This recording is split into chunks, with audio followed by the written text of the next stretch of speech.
অপরিচিত এক মানুষ দেখা হয়েছিল হঠাৎ করেই। চোখে মুখে ছিল মায়া, মনে কেমন এক পরিচিত টান। ধীরে ধীরে কথায় কথায় গড়ে উঠল এক বন্ধন। এক সময় সেই মানুষগুলো হয়ে উঠল আপনজন। হঠাৎ একদিন দাওয়াত এলো, বিয়েতে আসতেই হবে। মনটা কেমন যেন দোলা দিয়ে উঠল আনন্দে। সাজসজ্জা, ব্যস্ততা, হুল্লোড়, সব কিছুর মাঝে ছিল ভালোবাসার ছোঁয়া। চোখের সামনে মঞ্চে বসা সেই মানুষটা আজ অন্যরকম।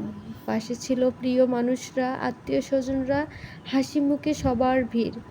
একসাথে খাওয়া দাওয়া, পুরনো স্মৃতিতে ডুবে যাওয়া, আলোর ঝলক, ক্যামেরার ফ্ল্যাশ আর হৃদয়ের উষ্ণতা সব মিলে এক উৎসব। চোখের জল ছিল কারো, কারো মুখে ছিল হাসির ফুলঝুরি।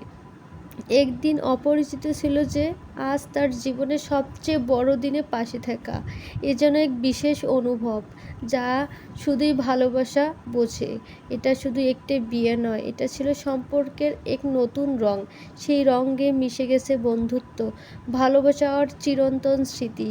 এভাবে কেউ কেউ এক সময়ে হয়ে ওঠে অনেক বেশি আপনজন। পর ওখানে গিয়ে আমার মেয়েকে নিয়ে একটু যে শান্তিতে ছবি তুলবো, সে আর ছবি তুলতে চায় না। সে শুধু এদিক ওদিক ঘুরবে। ছবি তোলার তার জন্য কোনো মুড নেই। আর আমারও না ছবি তুলতে বেশি ভালো লাগে, কিন্তু আমার মেয়ের অত বেশিও ভালো লাগে না।